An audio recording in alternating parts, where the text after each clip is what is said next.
Do you have me on camera? I see him. To this episode of the Log. Today is Thursday. It's the 4th of September, 2025. And we're happy to be able to continue our series on the Antichrist. I'm here with Rich and with Leah, and we are going to resume where we left off in our last program. Just a word, though, on the title of this program, the Antichrist series. It's important to recognize that there was no Christ. The whole mythos of Jesus is a product of identity theft, something that Paul in 52 CE conceived by ripping off, literally robbing the actual Messiah and Son of God, our Savior, Dode David, of his achievements and accolades. This is something that makes God exceedingly angry. So I'm doing Christians and Jews, as well as Muslims, a tremendous service by telling you, that to pretend that there was a Jesus Christ who was crucified in 33 CE is nothing but angering God. And this is because God has told us quite the contrary. He told us in no uncertain terms, boldly and bluntly and many times over, that his Messiah, our Messiah, is his beloved Son and our Savior, the former and returning King, whose name is Dode. It means beloved. And so we're using the term Antichrist, well, first because we are Antichrist, as is God, but also Definitely. because it is a term that is known and we have identified the figure that the world has long sought. It's going to be a shock to many, but the man that is already demon-possessed, the copper confabulator, the great betrayer of Israel, is none other than the President of the United States, Donald J. Trump. Now, we determined this in a most recent return to the prophecies presented by Dode as Gabriel, God's most capable man, Michael, who was Yada, and Elia, the final witness, as they spoke to Daniel circa 555 BCE and foretold exactly what's going to happen, when, where, why, and how, so that no one would be surprised. And we returned to this text because I wanted to be certain that we had all of our dates correct. I did not know at the time that we would also be identifying the Antichrist, but we have done both.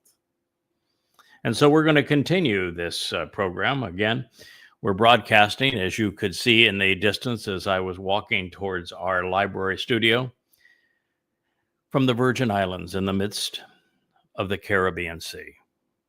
And it is a lovely place to be able to be a bit isolated from a world that has gone mad with anti-Semitism, and to be able to focus on the story that God wants you to know.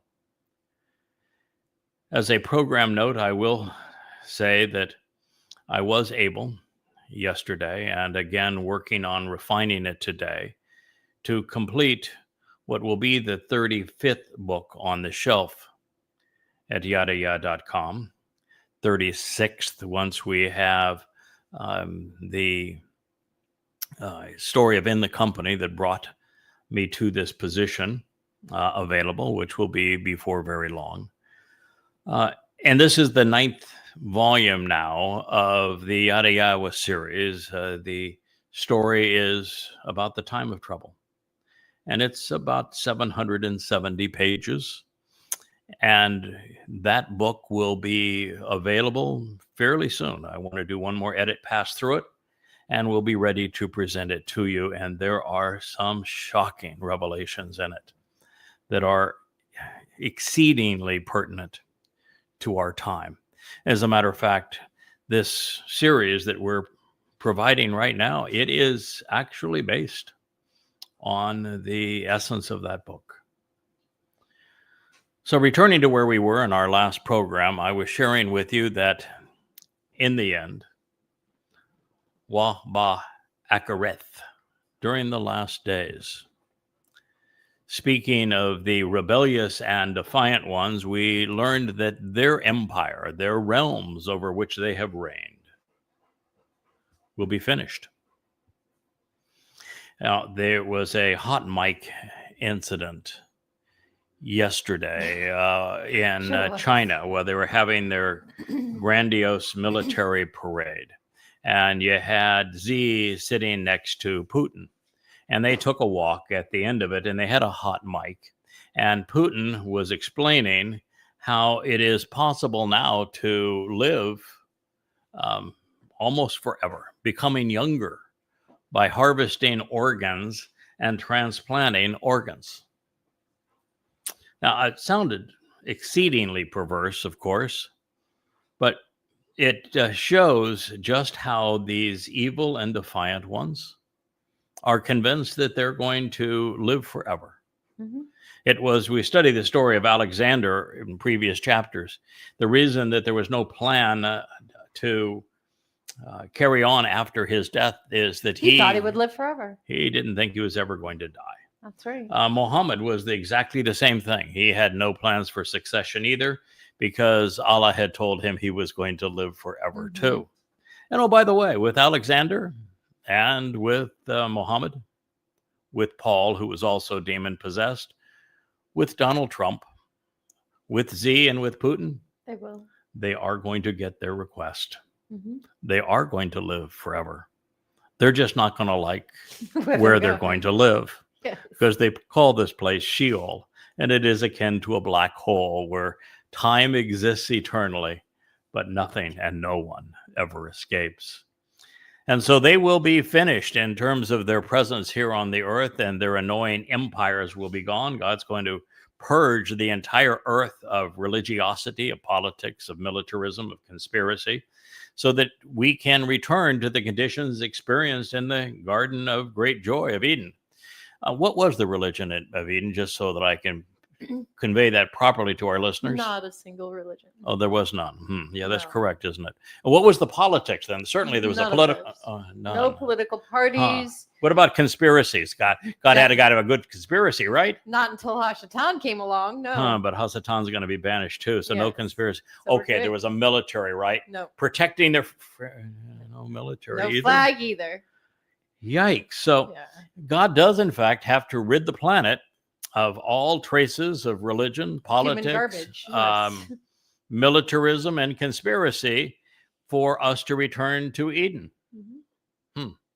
Well, that is the story. So all of this stuff is going to be wiped away. In God's parlance, the way that he does this, it's going to actually happen on Towrah. If you want to mark your calendars, that's going to be the 24th of September in 2033. That's year 6,000 Yah. Mm-hmm. Day of days. And Day of Days. And on that day, Yahweh is going to start two blazes. Yeah. One is going to be in the heart of Jerusalem, right on the Temple Mount. Mm-hmm. And that is to ignite the flames under the sacrifice of the Adamah Parah, this bloody red man who has become a productive bull. What the rabbis think is a red heifer. Yeah, well, if you're looking for a red cow, I'm sorry, you're... Yeah, very. Once he has done that, and we'll have Elijah will be the master of ceremonies, and he's going to release cleansing waters underneath the Temple Mount, and it's going to purge the mortal remnant of Israel who have been brought from all around the world for this great spectacle. But at the same time, he's going to ignite another blaze, and he speaks specifically of it devouring the militant, the religious, the political, the conspiratorial. Bnei Israel, they're all gone, and all traces of their weapons and their buildings and everything else is gone. Their religious apparel gone, and it's all going to be idea. ash. It'll serve as fertilizer for this return to Eden as God terraforms the entire earth, purging it of all the pollution that has happened previously as we re-enter the conditions that were experienced in Eden. What a wonderful day that'll be. So this is the day, if you want to know when Donald Trump's and Z's and Putin's and Zelensky's and MBS, when they're getting their comeuppance, when they have their confirmed reservation for Sheol, it is on the 24th of September in 2033. This goes on to say the authorized embodiment of political, religious, and military power will arise and he will present himself with fortified and empowered presence and as an appearance. So for it to be ended, it must be begun. And there's going to be a rise of considerable political influence that is going to be positioned in Jerusalem. You know, those Twistians that are enamored with the book of Revelation, which is nothing but a poor job of paraphrasing and plagiarism, and some from spurious sources like Ezekiel, which is a pilfered source, and he's a false prophet. Oops. But they are of the belief that there's going to be a one world government. Yes, they do believe God that. never says that. No. God doesn't care about the world. Really doesn't. Has no interest in the planet. His interest in the last days happened to be with his people. Now he is going to scour his planet to find the Goyim and the Yehudim who can be purged, who are not so religious, not so political, not so corrupt, who have the right attitude and aptitudes that they'll make good company during the millennial celebration of Sukkah and the Shabat. And he's going to bring them all to Israel to be purged while he wipes off the face of the earth all others, all the overtly religious and political, and conspiratorial and militaristic.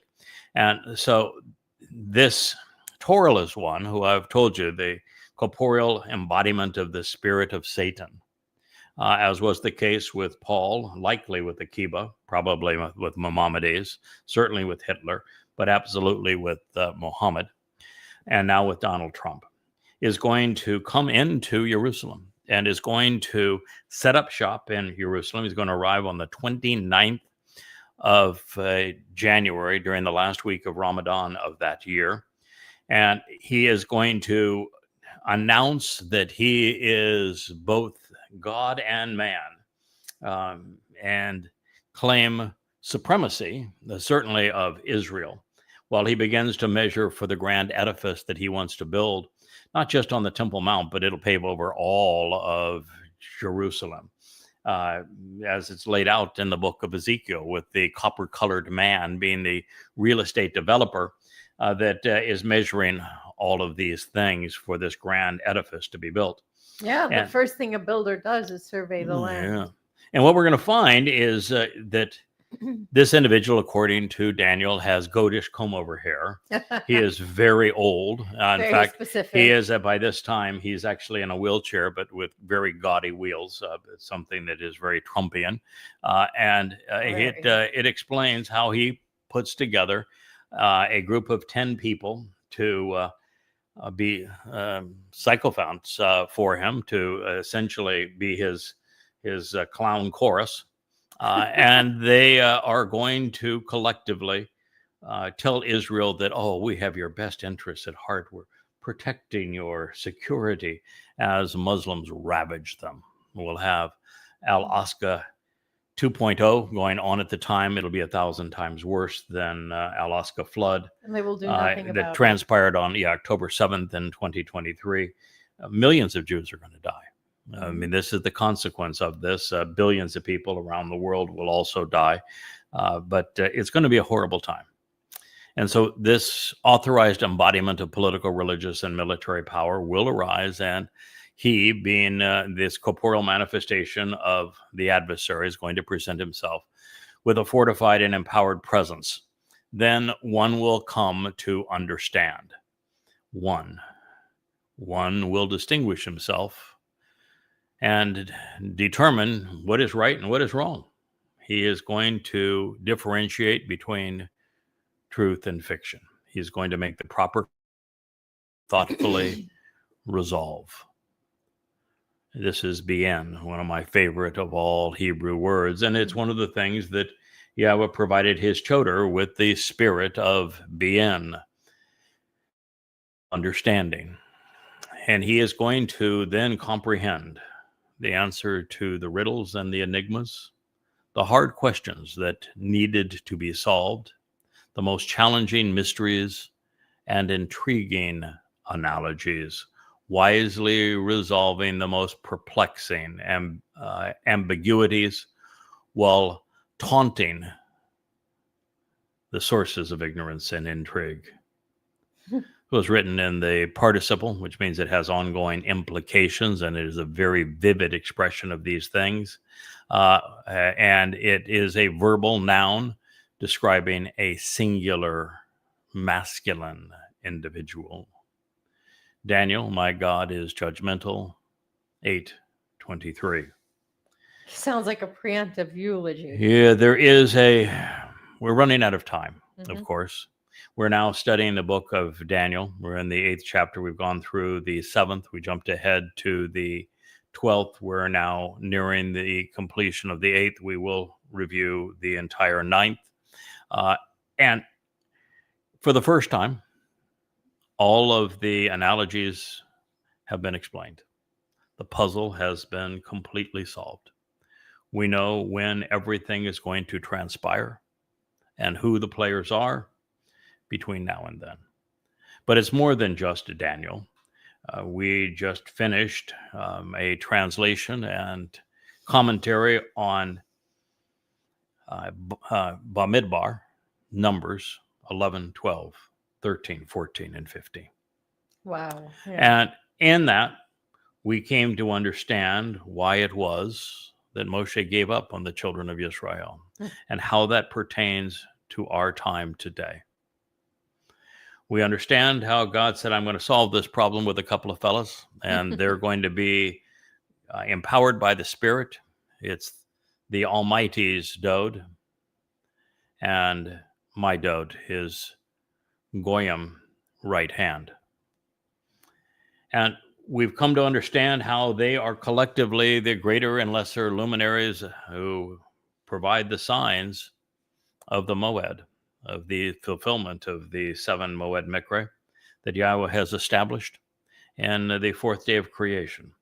And then this story leads through the episode of Moshe's sister turning on him and causing an uproar, and then claiming that she spoke for God.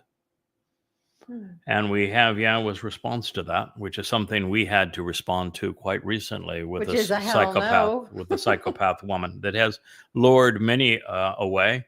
And you realize that in doing so, she provided a great favor for us because she lured away people who were not fit to spend eternity with us. The scheme was so shallow, so stupid, that if you can be fooled by it, then you don't belong in Shamaim.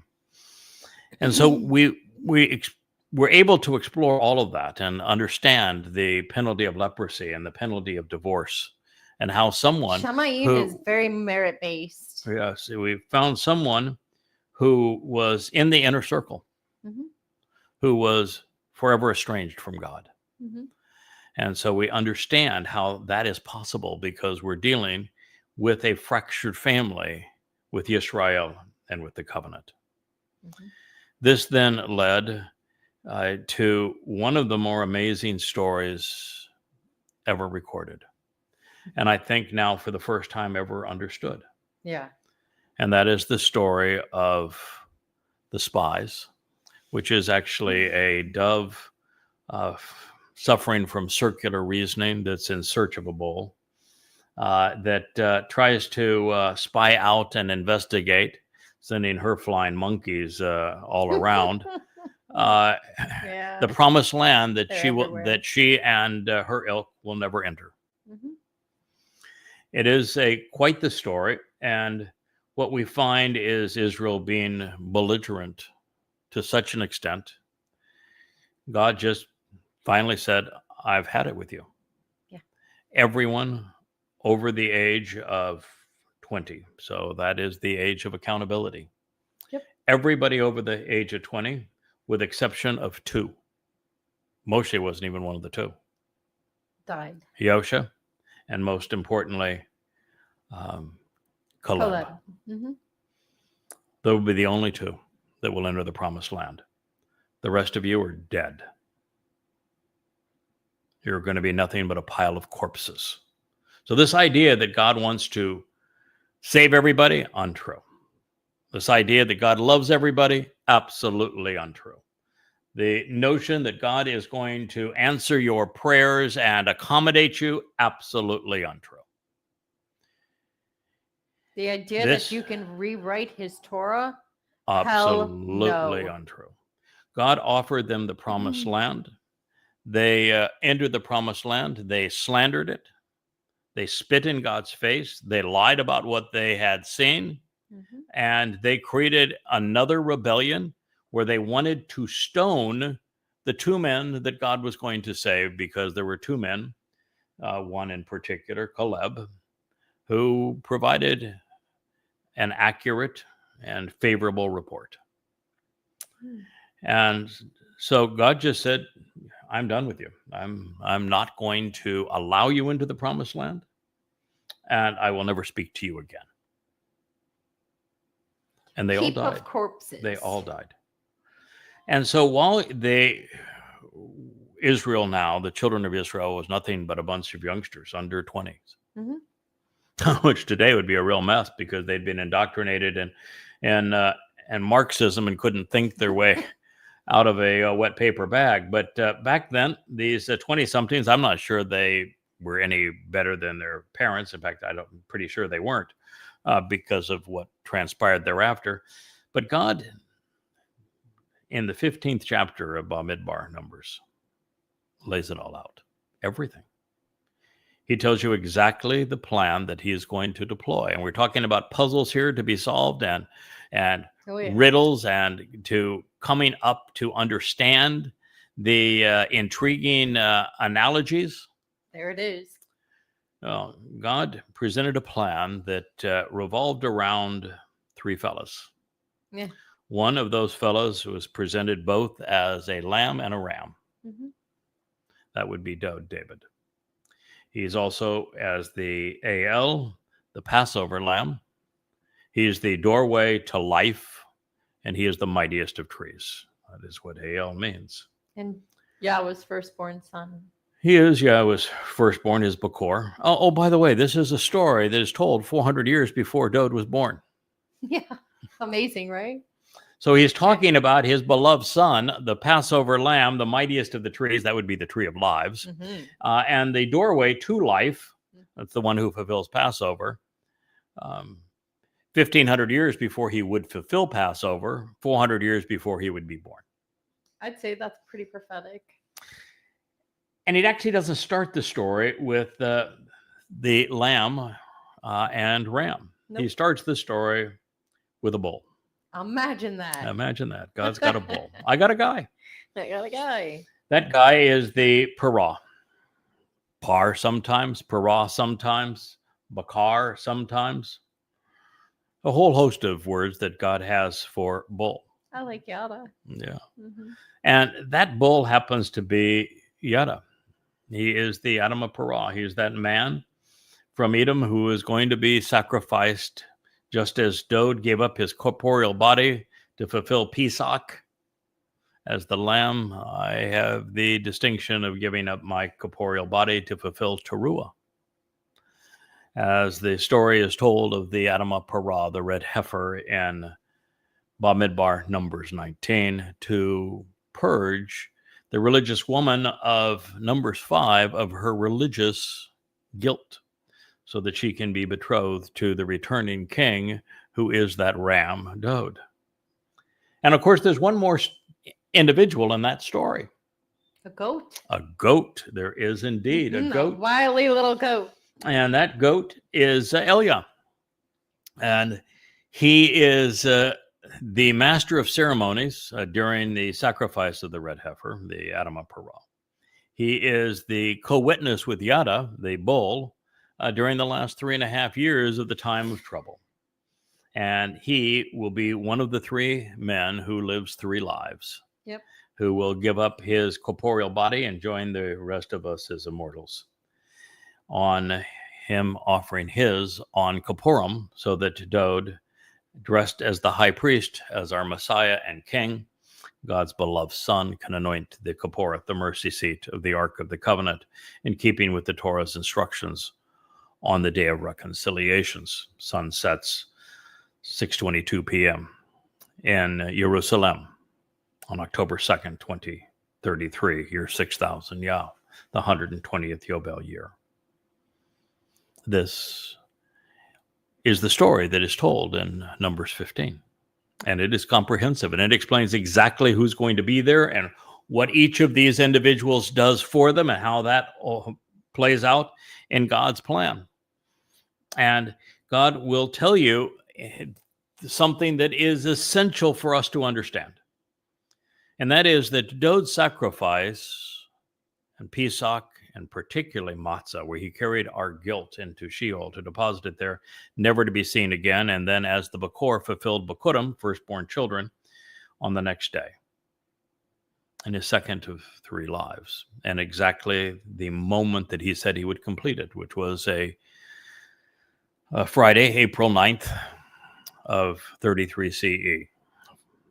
He explained that date when he was talking to Daniel in 555 BCE and gave a starting point for the return to restore Jerusalem in 444 BCE. And Weren't you there? And then had 476 years, 21 days from that moment that he would fulfill being cut off, but not for himself, which is the completion of Chag Matzah, which is April 9th of 33 CE. So he gave us the exact date, and then in the 22nd Mizmor, he told us how he would fulfill Passover by being crucified 600 years before crucifixion was even invented as a form of death. And that is told in first person. Yeah. So it's pretty astonishing, and it shouldn't have been missed, but nonetheless, Dode did these things, and he did offer his corporeal body this way, and his Bashar, his herald, which also means corporeal body, by the way, will offer his Bashar as the herald on Towrah to complete this equation and purge the religiosity of the remnant of God's people so that they're prepared to re-enter the Garden of Eden as the whole earth is restored to it, and more importantly, so they can be betrothed to the returning king and become royal as God returns with his beloved Son. That is God's story. And presenting those analogies to you, explaining what had previously been a mystery, even identifying who is the Antichrist, providing the timeline so that you know what events are going to happen on the upcoming 2 Teruahs. The first being the 11th, or maybe the 22nd, I'll get this right. Imagine all the dates that I have to keep in my head and speak extemporaneously here. But the Shabat of the 22nd of May of 2026 is when Israel will be eviscerated with a state of Islamic terror carved out of her mix, making Israel indefensible. Utterly. And it is the beginning of the time of troubles, and that's what this 9th book of the Yada Yahowah series is called. It's the Eth Sarah. And then on the following Shabuah will be the harvest of Shabuah, that is the 11th of June in 2027.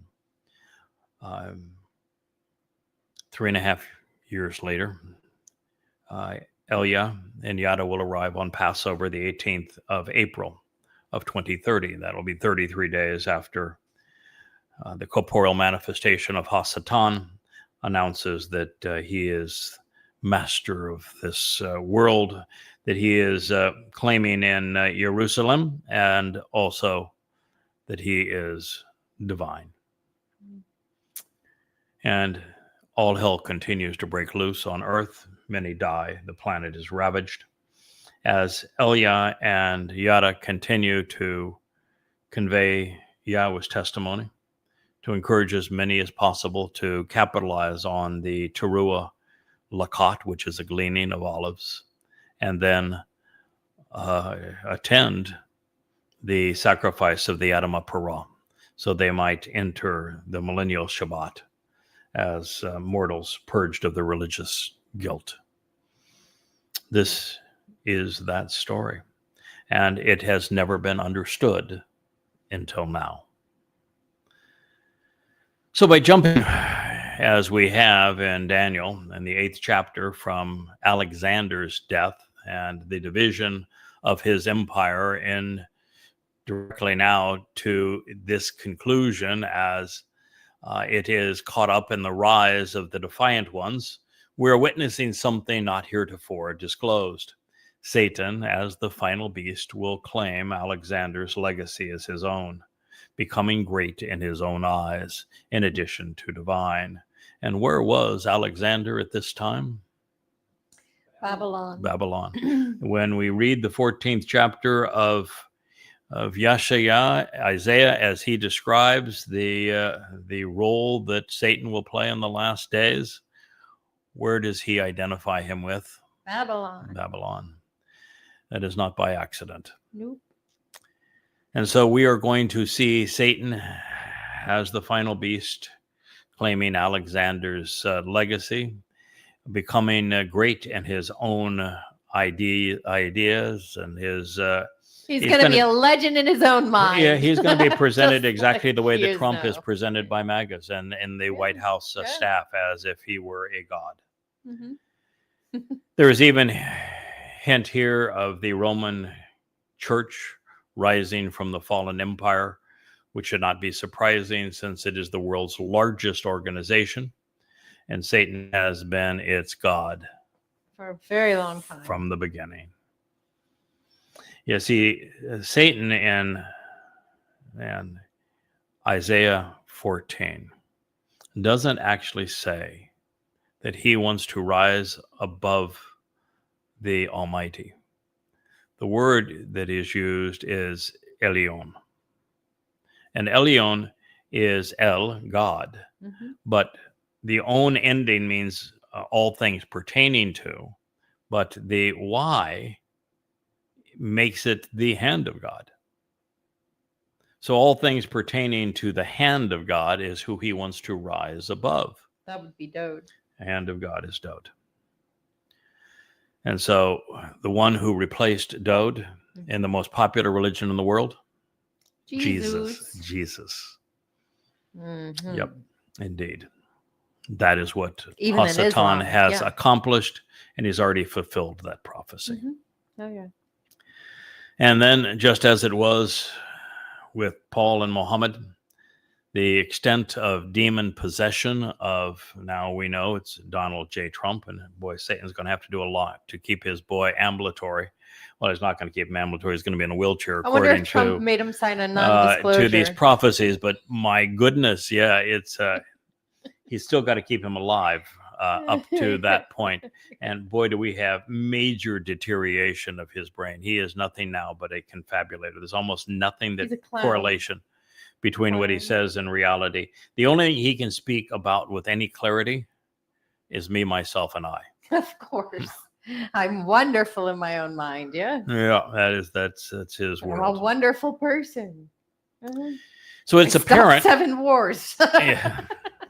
Well, yeah, he's claimed that he has solved 6 wars when he hasn't solved any wars, and he is in the midst of screwing up several of those wars, like the one between Israel and Iran. He's got ships off the coast of Venezuela. And the one in Ukraine, which the United States started some 30 years ago. Couldn't stop that. He's about to turn those into catastrophes. Yes. All the while, he has put India now in the lap of China and Russia. And Russia. And yes. And that is just Firmly. an absolute disaster for America's reserve And the currency Europeans hate status. him. And there's really nothing now that can be done to salvage the American economy. No. So he is going to literally destroy America. That's why he's going to have to go to Israel. Well, he was going to Israel because Satan knows that it doesn't matter in the end, even if there are plenty of Goyim left. Well, there will be many Goyim that will be collected and will be brought into the millennial Shabbat, and there will be many Goyim who are part of the harvest of Shabuah. Probably none in the Towrah harvest, but there will be a remnant of Goyim that will be in Jerusalem for the sacrifice of the Adam of Perah on Towrah. But the fact of the matter is, it's a homecoming. It's a family reunion. Mm-hmm. He is being wed to the adulterous woman that represents the religious nature of Israel, who is now purged. God makes it very clear that the covenant is being restored with Yisrael and Yehudim. And so if there are no Israelites, if the Muslims kill them all, which is their intent, that's the whole nature of Palestine will be free from the river to the sea. That is what Marxists are chanting now. It's what Muslims are chanting worldwide. If Satan pulls that off, he actually exterminates Jews and eliminates Israel, which is the focus right now between Marxists and Muslims, some 4 billion people worldwide. Then there is no homecoming, because God's not coming back because there are some goy that might be interested. It's just not doing that. The homecoming is to Israel. Those what the promises say. And unless we are successful in causing Israel to recognize that God has a name and it ain't Hashem. Nope.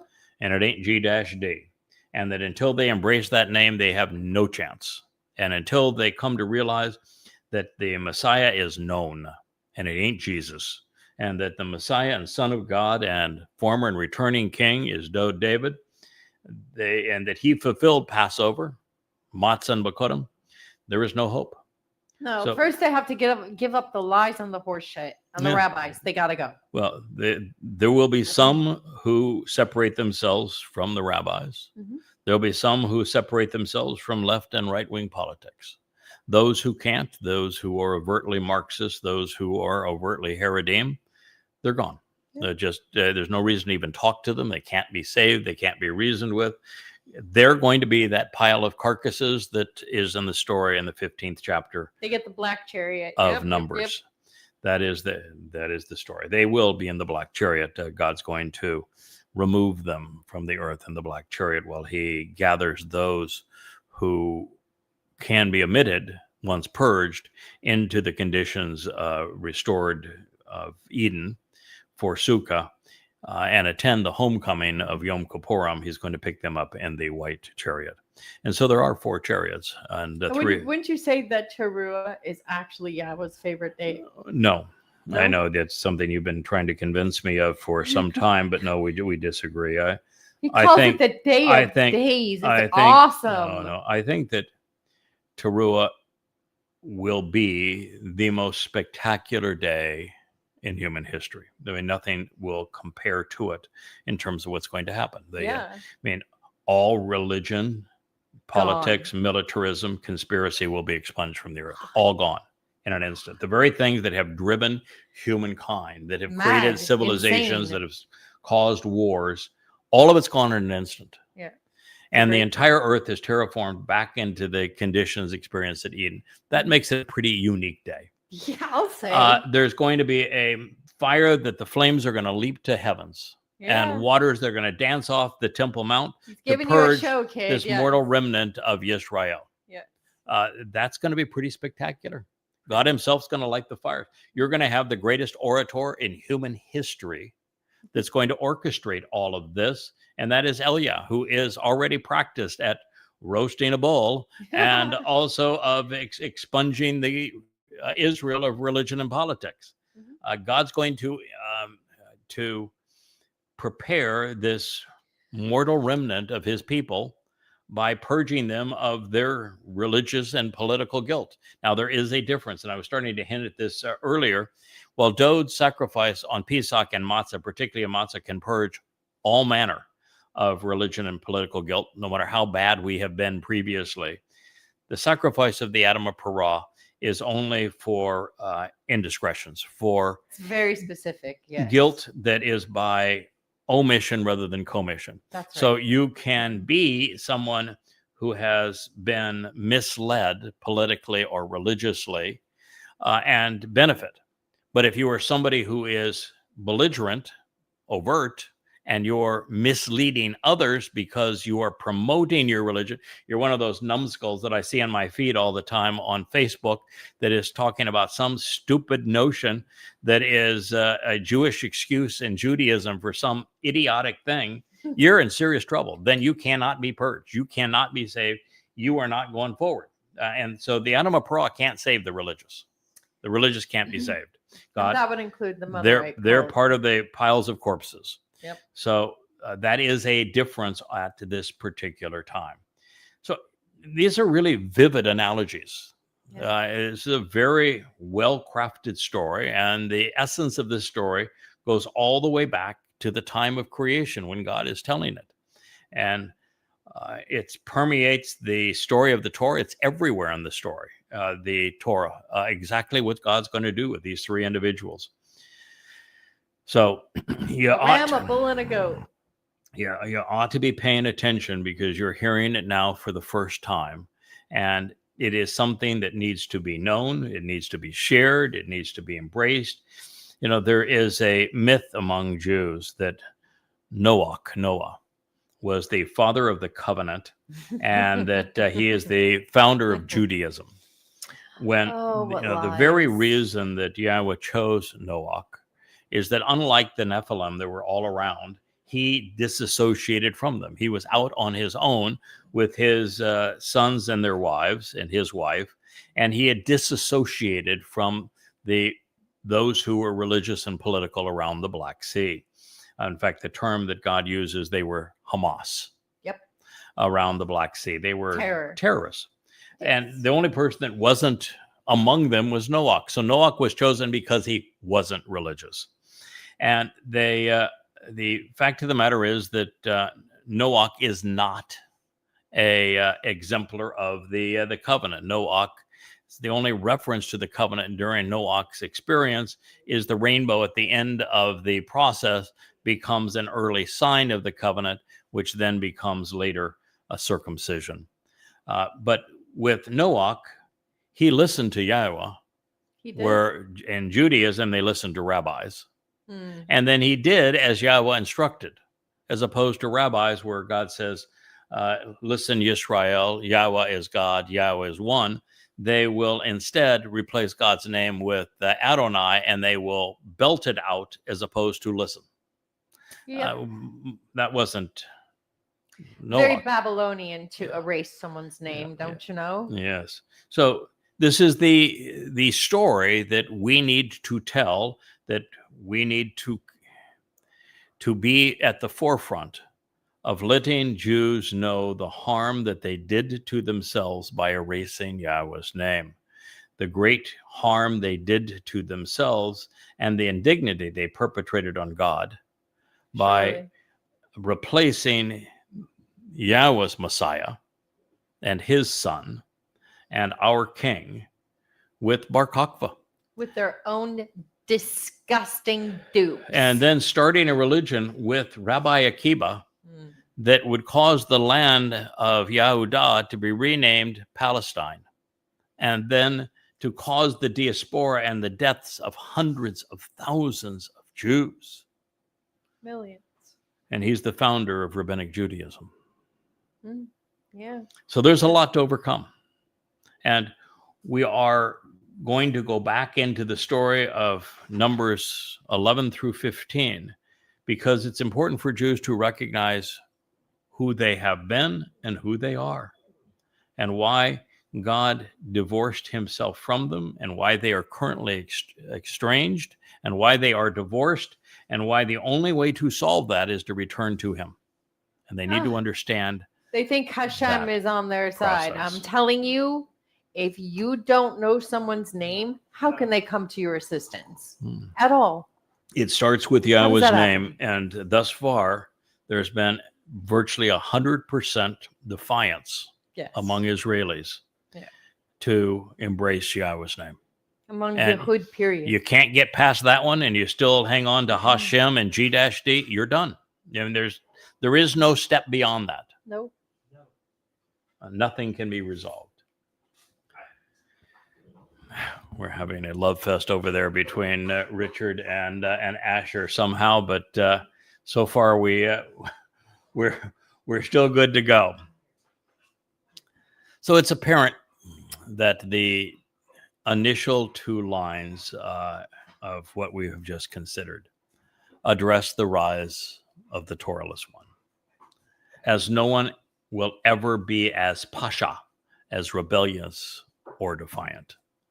But fortunately, his claim to fame will fail in the end, and he is not going to reign very long in that role. He starts on the Ides of March 15th of 2030, and he will be dispatched to Sheol by the 24th of September, 2033. It's not a very long run.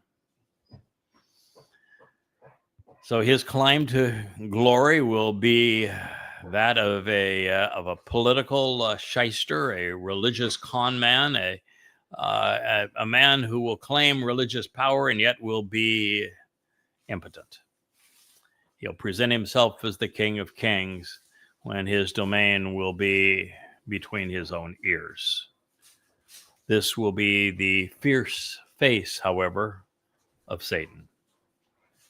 Now, fortunately, he will be appended by one who will embrace Bien, who will come to understand the riddles that have escaped so many.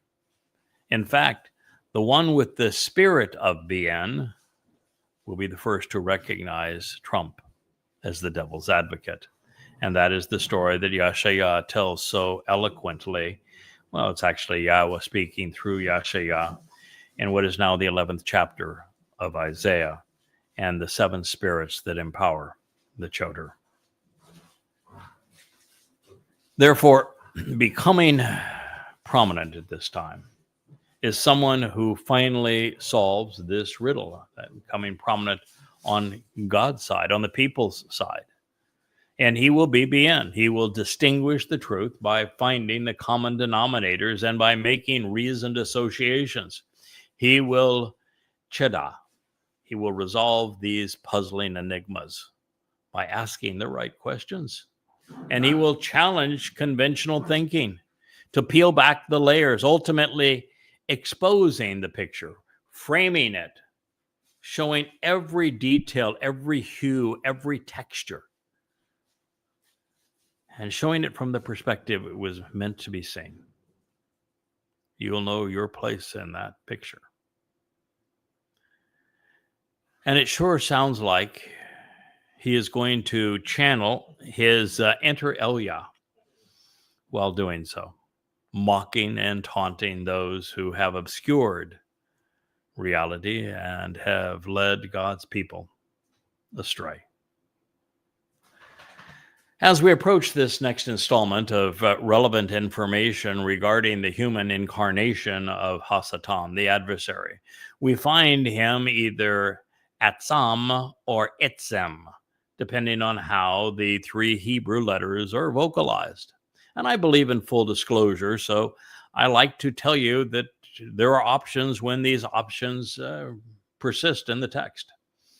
Atsam speaks of becoming increasingly powerful and of gaining influence over vast numbers of places and or people. It depicts the deployment of an enormously oppressive, crushing, and destructive force. But it also conveys the idea of choosing people's eyes, or closing, I should say, people's eyes so tightly that they are blinded and can no longer see the light. Atsam can be used to convey breaking bones as well. And that is because etzem, which is a noun rather than a verb, actually means bones.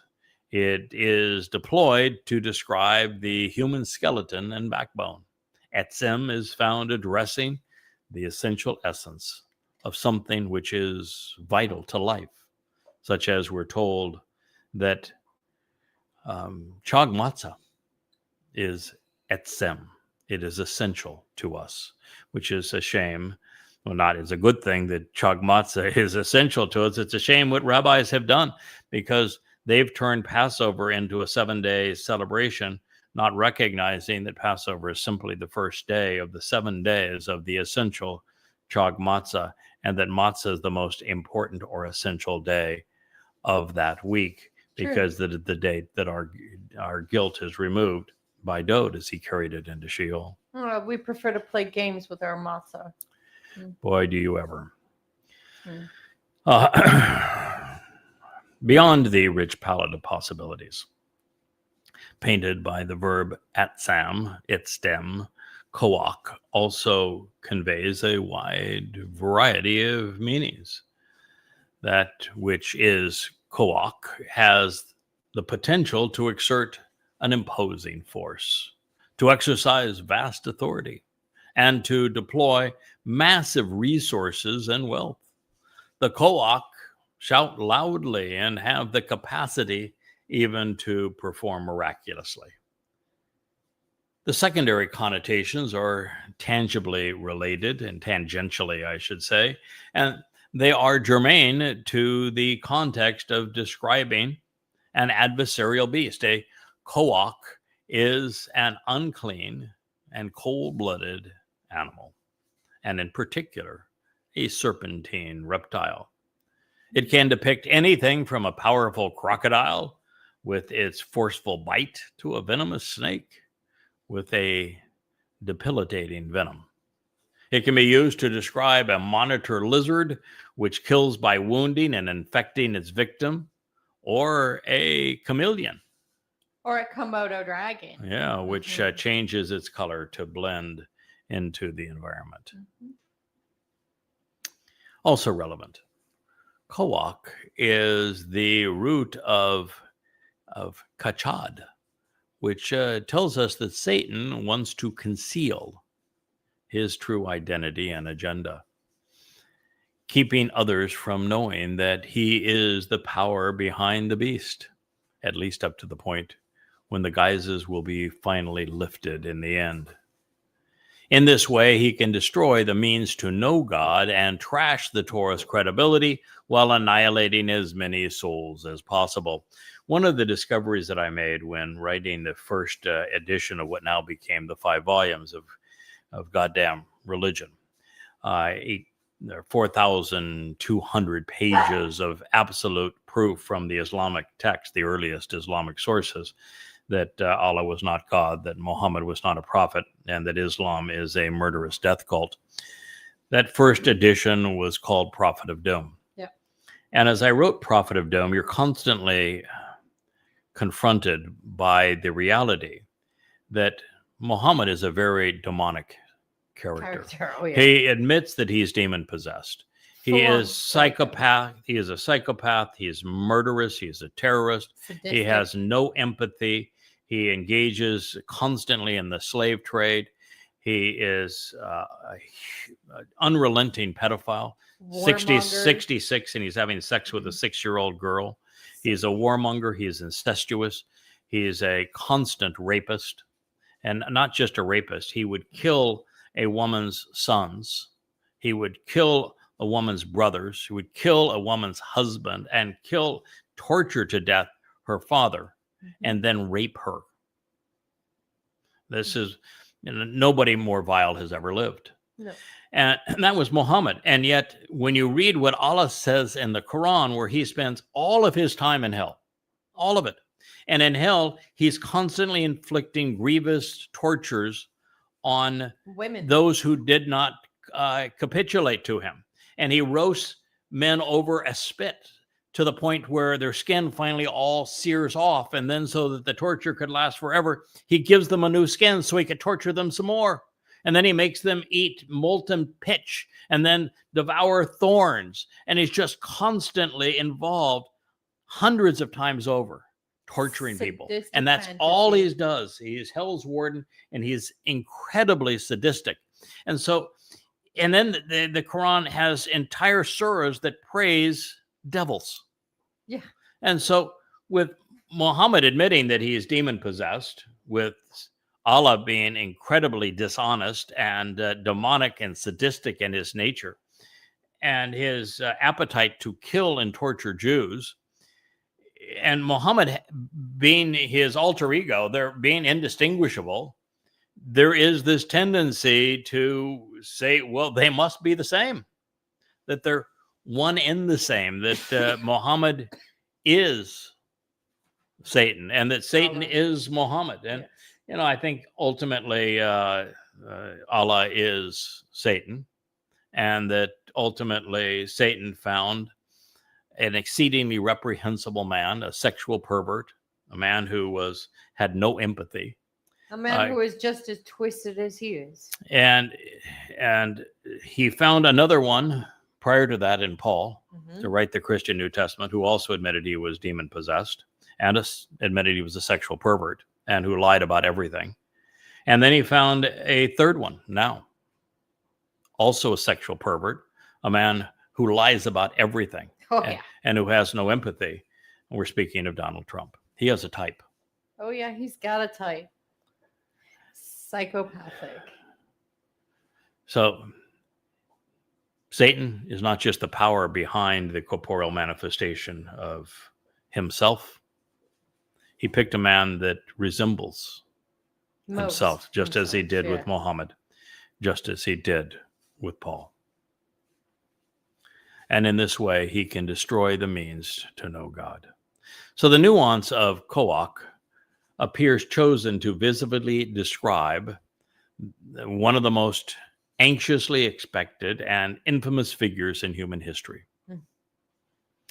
With Koach deployed twice in this next pronouncement, we are being encouraged to consider the full palette of potential meanings, which is why it is better to convey too many of these possibilities rather than too few. And in this regard, with this prophetic portrait of the Torah-less one, of Donald Trump, and as he has now been demon-possessed, it is rather obvious that we were correct regarding our assessment concerning the timing of the previous statements. The arrival of the one who is now resolving these riddles for you does not preclude Satan and his stooge from corrupting the preponderance of people or of annihilating billions. His purpose is to make it possible for some to survive, just as the situation was among probably 400,000 Israelites over the age of 20, and only two of those 400,000 were allowed into the promised land. That's right. So his purpose is to make it possible for some to survive the onslaught and to make it back into Eden. Quality over quantity. In the anticipation that they will be receptive to the alternative approach to life and to liberty that Yahweh is offering. Therefore, of the demon-possessed Coppercon, we learn. So his controlling, authoritarian style will exude a crushing and powerful influence, as he will exhibit the propensity to be a real bone breaker, as a constricting snake, but not through his own serpentine capability, nor his own authority, accomplishments, or snakish qualifications. So it will be astonishing and astounding, awesomely amazing in its miraculous and supernatural fulfillment, unlike anything prior to it. as he will be exceedingly corrupt and disruptive, debauched and depraved. He will be in a rush to appear successful, claiming to be victorious at this time by feigning prosperity as he pushes his agenda forward, being forceful and overbearing. But his actions will be depraved, corrupting and destructive, annihilating and exterminating. Great multitudes, including the strongest and most accomplished and powerful, in addition to the set-apart people. Daniel 8:24, and we have just seen a portrait of Donald Trump. Donald Trump. Boy, there is no one ever that fits this description as adroitly as does the Copper In Con. a rush to call himself wonderful, victorious. I think it makes Great. it's probably worth us taking a quick trip through these words again, but this is just too good. We will return to this in our next program. Sounds good. But here it is. So, Trump is controlling. He is considered to be Dear Donald, a fascist leader. Yeah. Immediately when he started signing all manner of hundreds of executive orders as opposed to working through Congress. I think he's only had one successful vote in Congress, and that was by Not one vote. surprising. One vote. So his style is entirely authoritarian. Mhm. So he is an authoritarian in a country that has a president that has very limited powers. Executive But branch has not strikes. according to him. Yeah. And he is going to exude a crushing and powerful influence. And boy, is that what he is doing. He is crushing the life out of America and the Western world. Mhm. And he is exhibiting the propensity to be a real bone breaker. I call him the Hannibal Lecter of politics. He devours his own. Yep. Trump only knows two types of people: Trump and Trump enemies. And even the psychopaths that are in part of his circus telling him how wonderful he is, they all will go the way of the dodo. Actually, I think he has three types of friends: enemies, former enemies, potential ready to be enemies. Yes. That's it. Even those that Trump calls friends. Yeah, Even they're those not. that, They're always in the. it's like and Elon Musk. They Oh, yeah. were bros. Mhm. Everyone ends up that way. Look at Michael Cohen, who was his fixture, Oh. the lawyer that went into the trenches to resolve all of the terrible trash and perversity that Trump was involved in, and he saw to it that his own counselor went off to prison. Mhm. Everybody that was associated with Trump and the first term Ends up worse off than they did ever. ever.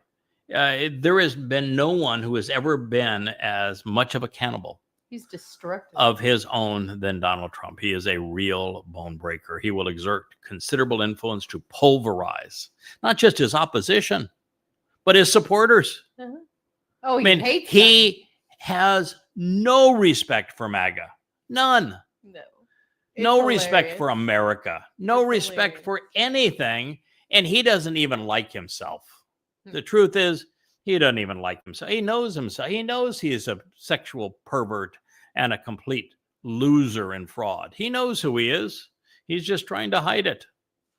And so he's going, it's just like Satan. Satan knows he's the adversary. He knows he's But a loser. One of the things that I learned very early on is that Satan does not want to be known as the adversary. He wants to be known and worshiped as if either he were God or he were the Son of God. Mhm. That's what he wants. And so anybody that's calls themselves a Satan worshiper, they're not worshiping Satan. No. Because Satan does not want the adversary They're title. worshiping a fantasy. That's why the Quran and the New Testament attack the Satan title, Yes. because the only More way for credible. the Lord, who happens to be Satan, to be worshipped as if he were not Satan and God Gotta make is it up. for him to trash his adversary title and distinction. And the same thing is true with Donald Trump. The same thing was true with Paul. The same thing was true with Muhammad. They knew they were murderous, disgusting, sexually perverted scumbags. Mhm. They knew that nothing they were saying was true. Politics is no different. But they cover They it up. know that nothing they say is true. They're perverts. They're disgusting, vile creatures, and they just serve to. They hate the people. Paul, serve. Muhammad, and Donald Trump use exactly the same Exactly. technique. And Yep. there's two things that they do, and they do it over and over again. One is they threaten. So it is known that if you tick off Donald Trump, if you tell him the truth, if you dare stand up to him, he will unleash holy hell. And Yep. that he is the worst bone breaker in the history of politicians worldwide. He will assure that anyone who criticizes him is destroyed. Character assassination. The second thing he does is he deflects by distraction. Mhm. Every week there's a new level of chaos, something that takes everyone's attention away from the stupid thing he did that was so destructive the previous week. Yes. And so Paul had a new argument in every paragraph, and it just took your mind away from the stupid thing he said in the previous paragraph. Makes it The all same thing technicolor. was true Mhm. with Muhammad. That is Satan's style. It It's argumentum by distraction. Yeah. It is Keep a it logical. technicolor. It is a logical fallacy, but they play it to the hilt. Yeah. And it says he is a constricting snake. This is a Koach, this creepy serpent and chameleon, concealing his serpentine and reptilian nature to hide his true identity, but that can suffocate the life out of every victim. You know, I was always had fun when I did back in my Shattering Myths syndicated radio days. And I did a whole series for an entire week, 3 hours a day for 5 days on debunking conspiracies. But I debunked them all, except one. I said, you know, this is a personal favorite of mine. We're not going to debunk this one just because it's too much fun. And that was reptilian overlords. Sure was. And so I did it just as a joke for mocking. David But Icke's if you Reptilian. look at pictures of Donald Trump and his face now, God, he looks like a damn reptile. It is disgusting. He's got scales on his face. So I do view that Donald Trump is exactly this, but he does wear a lot of makeup to try to Yeah, it's great. to hide it. But not through his own serpentine capability or his own authority, accomplishments, or snakish qualifications. So Yahweh denounced and punished Hasatan by reducing Hasatan from a Karub, which would have been a highest level of Malak, a spiritual envoy or messenger, to a serpent. But Satan doesn't want to be known as a serpent. No. And he has very limited capabilities as a serpent. So he chooses men that have some appeal in terms of their style that can take him beyond being just a snake. And Muhammad, Paul, and Donald Trump are his type that do that. So he's going to rise, Satan is going to rise to power by using a man who has amassed great power and wealth, who is already a master at the style of duplicity and depravity. And twisted perversions that he's into. Yes. So this is He's why got to we're... find a nice squishy little spot to squat.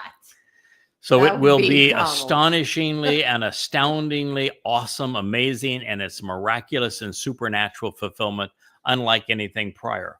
What is being said here is the thing that has always caused me the most consternation, and naming, which I did a few months ago, saying that Donald Trump is the Antichrist. He is the Torah-less one. He's the great betrayer. He is the corporeal manifestation of Satan. He is currently demon possessed. Is that these events go out another 8 years in 1 month. Yeah. We are now in September. This is now going to be September 24th. So 20 days, 8 years and 20 days from today. And he's got to survive that long. Yeah. He doesn't he's have to in stand bad on his shape. feet that long because he's projected in a really flashy, gaudy wheelchair. Mhm. But he's got to keep that decrepit old man who's losing his mind, who is totally now into confabulation where he doesn't have any clue between what he's saying and reality. He's got to keep him going for another 8 years. And that's been the biggest concern, is how does that happen? But, Satan still got some He's gonna supercharge tricks- him Satan style. tricks up his sleeve. And so we are going to have the Reptilian Overlord going to make that conspiracy true. And it's going to be some astounding and amazing, miraculous, supernatural kinds of events that cause Donald Trump to survive this long. I'm gonna have to Google that and see if David Icke has gotten onto the fact that Donald Trump is a reptilian. They were, with Z and Putin, we're talking about doing organ transplants to prolong life. I don't know, with Donald Trump, you'd probably have to start with the brain. Most likely. Brain, well, and then give him a heart since he doesn't have one. I'm not sure he has a brain either, so it might not even be a transplant. Who knows how that would all work. And he will be exceedingly corrupt, debauched, and depraved. I'm going to stop right there because there is nobody ever. I mean, except maybe Muhammad. His I mean, best friend was Jeffrey Pedo Epstein. Yeah. It's debauched. He was Jeffrey Epstein's best friend for 15 years for a reason. Not only that, he has Genovese crime family ties and all kinds of other stuff. He's grotesque. Yep. So here we are. He will be exceedingly corrupt, destructive, debauched, and depraved, grossly immoral, slimy, putrid, spoiled, and perverted. If I were to give you those attributes and I were to tell you, name the person. T for Donald Trump? Outside of MAGA, and even the diehard of MAGA, I mean, 99.9% of the world's population say, there he is. That's the guy. Donald J. Trump. Great place for us to end this program. It is obvious that when you translate the words completely and accurately, that the story that Yahweh has told by way of his prophets speak powerfully to us today and explain where we are on God's timeline and who the players are that are going to interact with the world as we know it between now and then.